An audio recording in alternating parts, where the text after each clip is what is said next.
जय हिंद दोस्तों, आपका स्वागत है हमारे चैनल में।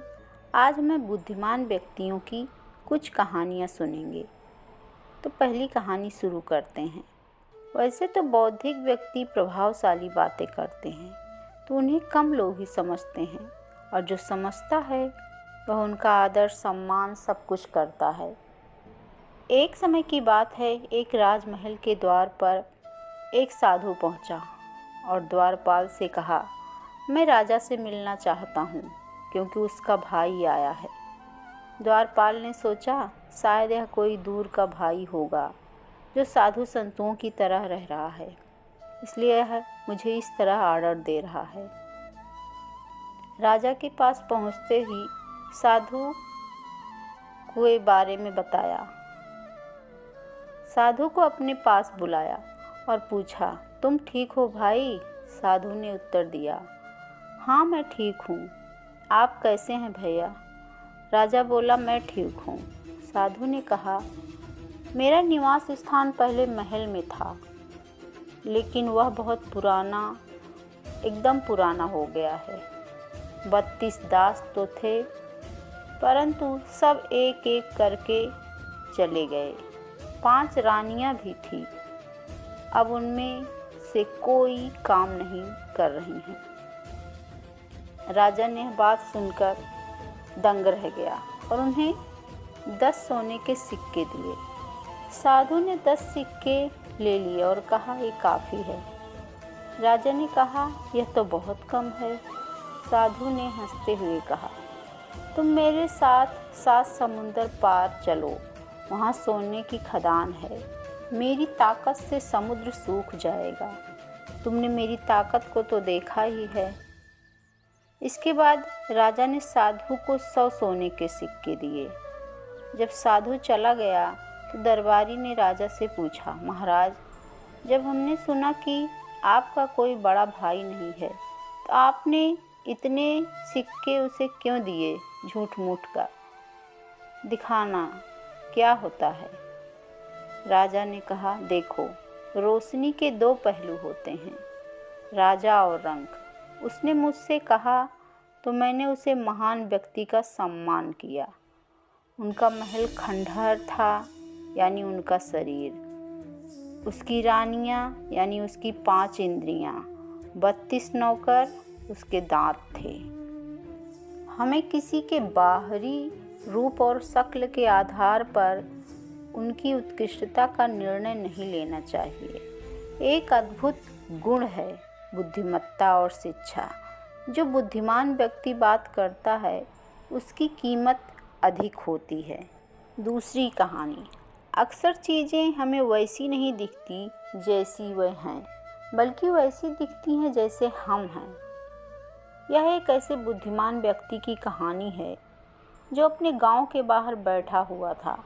एक यात्री उधर से गुजरा और उसने उस व्यक्ति से पूछा, इस गांव में किस तरह के लोग रहते हैं? क्योंकि मैं अपना गांव छोड़कर किसी और गांव में बसने की सोच रहा हूं। तब उस बुद्धिमान व्यक्ति ने पूछा, तुम जिस गांव को छोड़ना चाहते हो उस गांव में कैसे लोग रहते हैं? उस आदमी ने कहा, वे स्वार्थी, निर्दयी और रूखे हैं। बुद्धिमान व्यक्ति ने जवाब दिया, इस गांव में भी ऐसे ही लोग रहते हैं। कुछ समय बाद एक दूसरा यात्री वहां आया और उसने उस बुद्धिमान व्यक्ति से वही सवाल पूछा। बुद्धिमान व्यक्ति ने उससे भी पूछा, तुम जिस गांव को छोड़ना चाहते हो उस गांव में कैसे लोग रहते हैं?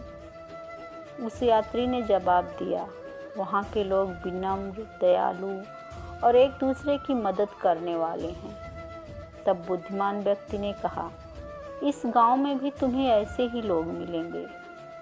आम तौर पर हम दुनिया को उस तरह नहीं देखते जैसे वह हैं, बल्कि जैसे हम खुद हैं वैसे देखते हैं। इस कहानी से यही शिक्षा मिलती है कि ज़्यादातर मामलों में दूसरे लोगों का व्यवहार हमारे ही व्यवहार का आईना होता है। अगर हमारी नीयत अच्छी होती है तो हम दूसरे की नीयत भी अच्छी मान लेते हैं। हमारा इरादा बुरा होता है तो हम दूसरों के इरादों को भी बुरा मान लेते हैं। सालों पहले एक नगर में एक बुद्धिमान राजा राज्य करता था। उनकी बुद्धि और होशियारी की चर्चा दूर दूर तक थी। राजा कभी भी बिना सोचे समझे कुछ नहीं कहता और ना ही किसी आरोपी की बात सुने बिना उसे सजा सुनाता था। उसकी बुद्धिमत्ता के चर्चे सुनकर आसपास के राजा, रानियां और राजकुमारी आदि उनसे जलते थे। इसी जलन के चलते सभी उस राजा की बुद्धिमत्ता की परीक्षा लेने के लिए नए नए तरीके अपनाते थे। हर बार राजा दूसरे राज्य के शासकों द्वारा ली गई परीक्षा में खरा उतर खुद को होशियार और योग्य राजा साबित करता था। एक दिन राजा की परीक्षा लेने के लिए एक राजकुमारी आई। उसके हाथों में 2 फूलों की माला थी। दोनों माला में से एक असली फूल से बनी थी और दूसरी नकली से। उन दोनों मालाओं को देखकर उनका ये भेद बिल्कुल पता नहीं चल पाता था। इसी वजह से राजकुमारी ने राजा के सामने दोनों मालाएं रखकर पूछा, हे राजन, अगर आप बुद्धिमान हैं तो बताइए कि इनमें से कौन सी माला असली है। राज दरबार में बैठे सभी दरबारी माला को देखकर हैरान थे, क्योंकि किसी को समझ नहीं आ रहा था कि असली फूलों की माला कौन सी है। सभी इस सोच में थे कि राजा कैसे बता पाएंगे कि असली फूलों की माला कौन सी है। राजा भी माला को देखकर परेशान होने लगे। उसी वक्त उनके दिमाग में कुछ तरकीब आई। उन्होंने तुरंत अपने एक सेवक से कहा, बगीचे की खिड़कियों को खोल दो। सेवक ने बगीचे की खिड़की को जैसे ही खोला तो राजा ने देखा कि फूलों में बैठी मधुमक्खियाँ खिड़कियों से राज दरबार में आ रही हैं। जो कुछ देर मधुमक्खियों को देखते रह गए राजा। जैसे ही एक मधुमक्खी एक फूलों की माला में बैठी, वैसे ही राजा ने कहा कि अब मैं बता सकता हूँ कि असली माला कौन सी है। राजा ने तुरंत उस माला की तरफ इशारा किया जिस पर मधुमक्खी बैठ रही थी। राजा की होशियारी देख दरबार में मौजूद सभी उनकी तारीफ करने लगे। सभी कहने लगे कि हर राज्य को आपके जैसे ही बुद्धिमान राजा की ज़रूरत है। राजकुमारी भी राजा की बुद्धिमत्ता देखकर खुश हो गई। उसने भी बुद्धिमान राजा की तारीफ में कुछ शब्द कहे और वहाँ से अपने राज्य की ओर निकल पड़ी। अगर व्यक्ति अपनी बुद्धि का इस्तेमाल करे तो वो हर प्रश्न का सही जवाब तलाश कर सकता है और हर मुसीबत का हल भी निकाल लेता है। आज के समय में जो लोग बुद्धिमान हैं वही सफल होते हैं। जो लोग सही समय पर बुद्धि का उपयोग नहीं कर पाते वे सफलता प्राप्त नहीं कर पाते। बुद्धिमान बनने के लिए लगातार ज्ञान प्राप्त करने के लिए कोशिश करते रहना चाहिए। किसी भी काम को लगातार करते रहने से उस काम में सफलता मिल जाती है। पुरानी कथाओं के अनुसार प्रसिद्ध महाकवि कालिदास दिखने में बहुत सुंदर थे, लेकिन प्रारंभिक जीवन में वे अनपढ़ और मूर्ख थे। पुरानी प्रचलित कथा के अनुसार प्रसिद्ध महाकवि कालिदास दिखने में तो बहुत सुंदर थे। कालिदास संस्कृत भाषा के महान कवि और नाटककार थे, लेकिन माना जाता है कि विवाह से पहले वे अज्ञानी थे। उनका विवाह विद्योत्मा नाम की सुंदर और बुद्धिमान राजकुमारी से हुआ था। विद्योत्मा ने प्रतिज्ञा की थी कि जो पुरुष उसे शास्त्रार्थ में हरा देगा वह उसी से विवाह करेगी। शास्त्रार्थ यानी शास्त्रों के संबंध में वाद विवाद प्रतियोगिता। विद्योत्मा ने शास्त्रार्थ क्षेत्र के सही विद्वानों को हरा दिया था। इस अपमान से दुखी कुछ विद्वानों ने कालिदास से उसका शास्त्रार्थ कराया। उस समय कालिदास अज्ञानी थे। शास्त्रार्थ करते समय विद्योत्मा मौन कालिदास से प्रश्न पूछे। कालिदास ने भी अपनी बुद्धि से उस मौन प्रश्नों के जवाब संकेतों में ही दिए। विद्योत्तमा को लगा कि कालिदास इन प्रश्नों के सही जवाब दे रहे हैं। उदाहरण के लिए विद्योत्तमा ने प्रश्न के रूप में कालिदास का खुला हाथ दिखाया, तो कालिदास को लगा कि यह थप्पड़ मारने की धमकी दे रही है। इसके लिए जवाब में कालिदास ने घूंसा दिखाया। ये देखकर विद्योत्तमा को लगा कि वह कह रहा है कि पांचों इंद्रियां भले ही अलग हों, सभी एक मन के द्वारा संचालित हैं। इस प्रकार विद्योत्तमा कालिदास से प्रभावित हो गई और उनका विवाह हो गया। विवाह के बाद विद्योत्तमा को सच्चाई का पता चला कि कालिदास अनपढ़ और मूर्ख हैं, तो उसने कालिदास को यह कहकर घर से निकाल दिया कि सच्चा ज्ञानी बनने के बाद ही घर वापस आना। इसके बाद कालिदास ने काली देवी की आराधना की, ज्ञान हासिल करने के लिए लगातार अभ्यास किया। माता के आशीर्वाद और लगातार अभ्यास से वे ज्ञानी हो गए। ज्ञान मिलने के बाद जब वे घर लौटे तो उन्होंने दरवाज़ा खटखटाकर कहा, दरवाज़ा खोलो सुंदरी। विद्योत्तमा ने चकित होकर कहा, कोई विद्वान लगता है। कालिदास ने विद्योत्तमा को अपना गुरु माना। कालिदास ने कई महान काव्यों की रचना की, जैसे अज्ञान शाकुंतलम, मेघदूतम कालिदास की सबसे प्रसिद्ध रचनाएं हैं। बहुत समय पूर्व जब गुरुकुल शिक्षा प्रणाली होती थी, तब हर बालक को अपने जीवन के 25 वर्ष गुरुकुल में बिताना पड़ता था। उस समय एक गुरुकुल थे जिनका गुरुकुल बहुत प्रसिद्ध था, जहां दूर दूर के राज्य के शिष्य शिक्षा प्राप्त करने के लिए आया करते थे। बात उन दिनों की है जब गुरुजी की उम्र ढलने लगी थी और उनकी पत्नी का देहांत हो चुका था। घर में विवाह योग्य एक कन्या थी। गुरुजी को हर समय उसकी चिंता सताती रहती थी कि वह उसका विवाह एक योग्य व्यक्ति से करना चाहते थे, लेकिन क्या करें, जिसके पास संपत्ति भले ना हो पर वह कर्मठ हो, जो किन्हीं भी परिस्थिति में उसकी बेटी को खुश रखे और उचित समय पर उचित निर्णय ले सके। एक दिन उनके मस्तिष्क में एक ख्याल आया और उन्होंने इस परेशानी का हल सोचा कि क्यों ना वो अपने खुद के शिष्यों में से ही योग्य वर की तलाश करे। उनसे बेहतर उनकी बेटी के लिए और क्या हो सकता है।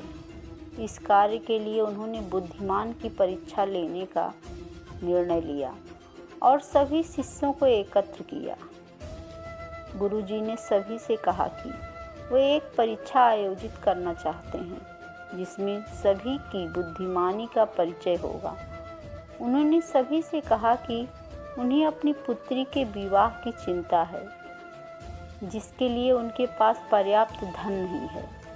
इसलिए वे चाहते हैं कि उनके शिष्य विवाह में लगने वाली सभी सामग्री कैसे भी करके एकत्र करें, भले उसके लिए उन्हें चोरी का रास्ता चुनना पड़े, लेकिन उन्हें चोरी करता कोई भी देख न सके।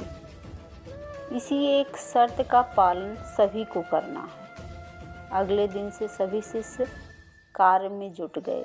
रोजाना कोई न कोई तरह तरह की वस्तुएं चुरा कर लाता और गुरुजी को दे देता। गुरुजी उन्हें एक विशेष स्थान पर रख देते, क्योंकि परीक्षा के बाद यह सभी वस्तुएं उनके मालिक को वापस करना जरूरी था, क्योंकि वे अपने शिष्यों को सही ज्ञान देना चाहते थे। सभी शिष्य अपने अपने दिमाग से कार्य कर रहे थे, लेकिन इनमें से एक चुपचाप गुरुकुल में बैठा हुआ था। वह गुरुजी का सबसे करीबी और होनहार छात्र था। उसे ऐसा बैठा देख गुरुजी ने इसका कारण पूछा। तब उसने बताया कि आपने परीक्षा की शर्त के रूप में कहा था कि चोरी करते वक्त इसे कोई न देख सके। इस प्रकार अगर हम अकेले में ही चोरी करते हैं तब भी हमारी अंतरात्मा उसे देख रही है। हम खुद से उसे नहीं छिपा सकते। इसका अर्थ यही है कि चोरी करना व्यर्थ है। उसकी यह बात सुन गुरुजी के चेहरे पर खुशी छा गए। वे उसी वक्त सभी को एकत्र करते हैं और पूछते हैं कि आप सब ने जो चोरी की, क्या उसे किसी ने देखा? सभी कहते हैं नहीं। तब गुरुजी कहते हैं कि क्या आप अपने अंतर्मन से भी इस चोरी को छिपा सके? सभी को बात समझ में आ जाती है और सबका सिर नीचे झुक जाता है, सिवाय उस लड़के के। गुरुजी ने उस लड़के को बुद्धिमानी की परीक्षा में अव्वल पाते हैं और सभी के सामने कहते हैं कि यह परीक्षा मेरी पुत्री के लिए रचित वर तलाशने के लिए रखी गई थी। इस प्रकार मैं अपनी पुत्री का विवाह इसके साथ तय करता हूँ। सभी खुशी से झूम उठते हैं, साथ ही चुराई हुई एक एक वस्तु को उसके मालिक को सौंप विनम्रता से सभी से क्षमा मांगते हैं। इस परीक्षा के जरिए गुरुजी ने अपनी पुत्री के लिए एक उचित वर भी तलाश लिया और शिष्यों को जीवन का अमूल्य ज्ञान भी दिया। आज के वक्त में कोई भी शिक्षक एवं शिक्षण पद्धति मनुष्य को धन कमाने तक का ही ज्ञान देते हैं। एक बालक का सर्वांगीण विकास कहीं न कहीं लुप्त हो चुका है। आज का मनुष्य केवल बड़े होकर एक धनवान व्यक्ति बनने का ही ज्ञान विद्यालयों में लेता है। उस बालक को सही गलत का बोध कराने का दायित्व कोई भी नहीं लेता, क्योंकि उनके माता पिता भी आज के दौर में बस पैसा कमाने में लगे रहते हैं और शिक्षक भी केवल किताबी ज्ञान देकर अपने दायित्व से मुख मोड़ लेता है। ऐसे में यह छोटी छोटी कहानियाँ व्यक्ति को सही गलत सिखाने में अहम भूमिका निभाती है, लेकिन आजकल इसके लिए भी वक्त मिलना मुश्किल है। यह एक गंभीर समस्या है, जिसके फलस्वरूप आज के बच्चे आसानी से गलत राह पर चलने लगते हैं और उन्हें इसका भान तब होता है जब वे पूरी तरह ग्रस्त हो जाते हैं। अतः ज़रूरी है कि हम सभी आज की पीढ़ी को ज्ञानवर्धक बातें भी सिखाएं। दोस्तों, आपको यह कहानियाँ कैसी लगी कमेंट करके बताइएगा और हमारी वीडियो को लाइक शेयर करिएगा। चैनल को सब्सक्राइब अवश्य कर लीजिएगा, इससे हमारा मनोबल बढ़ेगा। धन्यवाद।